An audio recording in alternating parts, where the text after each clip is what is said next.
ಸಾಮಾನ್ಯವಾಗಿ ನಾವು ದೇವರ ಹತ್ರ ಏನಾದ್ರು ಪ್ರಾರ್ಥನೆ ಈಡೇರಿಕೆ ಆಗಬೇಕು ಅನ್ನುವಂತಹ ವಿಚಾರ ಇದ್ದಾಗ ಕೇಳ್ಕೊಳ್ತೀವಿ, ಬೇಡ್ಕೊಳ್ತೀವಿ ಅಲ್ವಾ. ಆದರೆ ಈ ಉತ್ತರ ಕನ್ನಡದ ಶಿರಸಿಯಲ್ಲಿ ಒಬ್ಬ PUC ವಿದ್ಯಾರ್ಥಿ ಏನಂತ ನನ್ಗೆ ಒಳ್ಳೆ ಮಾರ್ಕ್ಸ್ ಸಿಗಬೇಕು ಅಂದ್ಕೊಂಡು ಏನ್ ಮಾಡಿದಾನೆ, ದೇವರ ಶಿರದ ಮೇಲೆಯೇ ಕೋರಿಕೆಯನ್ನ ಬರೆದಿದ್ದಾನೆ. ಈಗ ಪೊಲೀಸರ ಗೆಸ್ಟ್ ಆಗಿದ್ದಾನೆ. ಶಿವಲಿಂಗದ ಮೇಲೆ JE 2024-2026 ಎಂಬ ಇಂಗ್ಲಿಷ್ ಅಕ್ಷರ ಬರೆದಿತ್ತು. ಈ ಸುದ್ದಿ ನಾವು ನೋಡಿದ್ವಲ್ಲ. ಪ್ರಕರಣವನ್ನ ಪೊಲೀಸರು ದಾಖಲಿಸ್ಕೊಳ್ತಾರೆ. ಏನಪ್ಪಾ ಇದು ಅಂತ ತಲೆ ಕೆಡಿಸ್ಕೊಂಡು ಹುಡುಕ್ಬೇಕಾದ್ರೆ ಆ ದೇವಸ್ಥಾನದ ಮುಂಭಾಗದಲ್ಲೇ CC ಕ್ಯಾಮ್ರಾ ತಪಾಸಣೆ ನಡೆಸ್ತಾರೆ. ಆಗ KHB ಕಾಲೋನಿಯ ಸೆಕೆಂಡ್ PU ಓದ್ತಾ ಇದ್ದ ವಿದ್ಯಾರ್ಥಿ, ಆತನ ವಿಚಾರ ಗೊತ್ತಾಗುತ್ತೆ. ಅವನನ್ನು ಇನ್ವೆಸ್ಟಿಗೇಷನ್ ಮಾಡಿದಾಗ 98% ಅಂಕ ಪಡೆದು ರ್ಯಾಂಕ್ನಲ್ಲಿ ಉತ್ತೀರ್ಣನಾಗಿರ್ತಾನೆ. ದೇವ್ರ ಮೇಲೆ ಅತೀವ ಭಕ್ತಿ ಹೊಂದಿದ್ನಲ್ಲ ಆಯ್ತಾ. JE ಎಕ್ಸಾಮ್ನ ಕಟ್ಟಿದ್ದು ಫಲಿತಾಂಶದಲ್ಲಿ ಹೆಚ್ಚು ಅಂಕ ಬರಬೇಕು, ಬಟ್ ಬಂದಿರಲಿಲ್ವಂತೆ. ಹಾಗಾಗಿ ಹಿಂಗೆ ಬರ್ದಿದ್ನಂತೆ.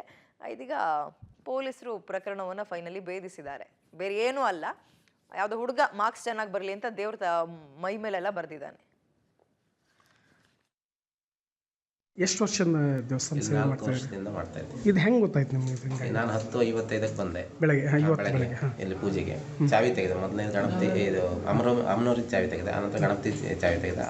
ವಿಜಯಪುರದ ಜಿಲ್ಲಾ ನ್ಯಾಯಾಲಯದ ಸಂಕೀರ್ಣದ ಬಳಿ ಯುವಕನ ಮೇಲೆ ಮಾರಣಾಂತಿಕವಾಗಿ ಹಲ್ಲೆ ನಡೆಸಲಾಗಿದೆ. ತಲ್ವಾರ್ನಿಂದ ಯುವಕನ ಮೇಲೆ ಹಲ್ಲೆ ಮಾಡಿದ ಓರ್ವ ಯುವಕ ಇದೀಗ ಎಸ್ಕೇಪ್ ಆಗಿದ್ದಾನೆ. ಫಿರೋಜ್ ಮುಲ್ಲಾ ಹಲ್ಲೆಗೊಳಗಾದ ಯುವಕ ಫಿರೋಜ್ ನಗರದ ಶಿವಶಕ್ತಿ ನಗರದ ನಿವಾಸಿ. ಈತ ಹೂವಿನ ವ್ಯಾಪಾರ ಮಾಡ್ಕೊಂಡಿರ್ತಾನೆ. ಆತನ ಮೇಲೆ ಹಲ್ಲೆ ಮಾಡಿದ ಯುವಕನ ಬಗ್ಗೆ ಇನ್ನೂ ಕೂಡ ಮಾಹಿತಿ ಸಿಕ್ಕಿಲ್ಲ. ಸ್ಥಳಕ್ಕೆ ಪೊಲೀಸರು ಭೇಟಿ ಕೊಟ್ಟು ಪರಿಶೀಲನೆ ನಡೆಸಿದ್ದಾರೆ.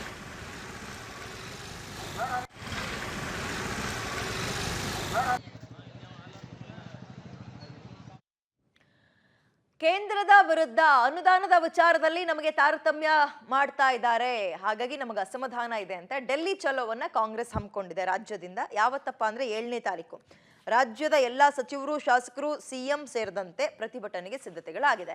ಈ ಹಿನ್ನೆಲೆ ಜಂತರ್ ಮಂತರ್ನಲ್ಲಿ DKಶಿ ಸ್ಥಳ ವೀಕ್ಷಣೆ ಮಾಡಿದ್ದಾರೆ, ಸಿದ್ಧತೆ ಪರಿಶೀಲಿಸಿದ್ರು. ನಮ್ಮ ತೆರಿಗೆ ನಮ್ಮ ಹಕ್ಕು ಅನ್ನೋದಕ್ಕೆ ಕೇಂದ್ರಕ್ಕೆ ಮನದಟ್ಟು ಮಾಡ್ಕೊಡ್ಬೇಕು. ಅದನ್ನ ಬರ ಪರಿಹಾರಕ್ಕಾಗಿ ಎಷ್ಟು ಸಲ ಮನವಿ ಮಾಡಿದ್ರು ಅವ್ರು ಕ್ಯಾರೆ ಅಂತ ಇಲ್ಲ, ಬಿಡುಗಾಸು ಕೊಟ್ಟಿಲ್ಲ. ಪ್ರತಿಭಟನೆ ಬಳಿಕ ಪ್ರಧಾನಿ, ವಿತ್ತ ಸಚಿವರ ಭೇಟಿಗೂ ಸಮಯ ಕೇಳ್ತೀವಿ ಅಂತ DKಶಿ ಹೇಳಿದ್ದಾರೆ. ಸಂಸದ DK ಸುರೇಶ್ ಕೂಡ ತಮ್ಮ ಹೇಳಿಕೆಯನ್ನ ಮತ್ತೆ ಸಮರ್ಥಿಸಿಕೊಂಡಿದ್ದಾರೆ. ಅದೇ ಪ್ರತ್ಯೇಕ ದೇಶದ ಹೇಳಿಕೆಯನ್ನ.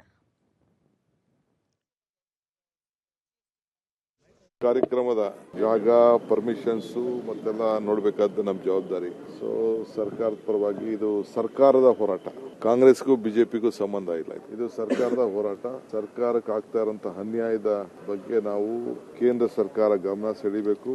ನಮ್ಮ ತೆರಿಗೆ ನಮ್ಮ ಹಕ್ಕು, ನಮ್ಮ ಅನುದಾನ ನಮ್ಮ ಹಕ್ಕು, ನಮ್ಮ ಅಭಿವೃದ್ಧಿ ನಮ್ಮ ಜವಾಬ್ದಾರಿ. ಸೊ ಇದೆಲ್ಲ ನಾವು ಜನರಿಗೆ ಮಂದಟ್ಟು ಮಾಡಬೇಕು. ನಮ್ಮ ಆಗ್ತಿರೋಂಥ ಅನ್ಯಾಯವನ್ನ, ನಮ್ಗೆ ಸಿಗಬೇಕಾದಂತ ಪಾಲನ್ನ ನಾವು ಕೊಡಿಸಬೇಕಾದ್ದು ನಮ್ಮ ಕರ್ತವ್ಯ. ಸೊ ನಾವು ಸಮಾಜದ ಋಣ ತೀರಿಸಬೇಕಲ್ಲ, ಜನ ನಮ್ಗೆ ವೋಟ್ ಕೊಟ್ಟು. ನಮ್ಮ ರಾಜ್ಯಕ್ಕೆ ಬರಬೇಕಾದಂತ ಅನುದಾನ ಬಹಳ ಮುಖ್ಯ. ನಾವು ಕಟ್ತಾ ಇರ್ತಕ್ಕಂಥ ತೆರಿಗೆ ವಿವಿಧ ರೂಪಗಳು, ಡೈರೆಕ್ಟ್ ಟ್ಯಾಕ್ಸ್ ಇರ್ಬೋದು, ಇಂಡೈರೆಕ್ಟ್ ಟ್ಯಾಕ್ಸಸ್ ಇರ್ಬೋದು, ಇವೆಲ್ಲವೂ ಕೂಡ ಬೇರೆ ಬೇರೆ ರೀತಿಯಲ್ಲಿ ನಮಗೇನು ಕೇಂದ್ರಕ್ಕೆ ಸಲ್ಲಿಕೆ ಆಗ್ತಾ ಇದೆ ಅದರ ಪಾಲಿನ ಶೇಕಡಾವಾರು ಏನ್ ಬರ್ತಾ ಇದೆ ಅದು ಕಡಿಮೆ ಆಗ್ತಾ ಇರೋದು. ಜೊತೆಗೆ ಕೆಲವಾರು ವಿಚಾರಗಳನ್ನ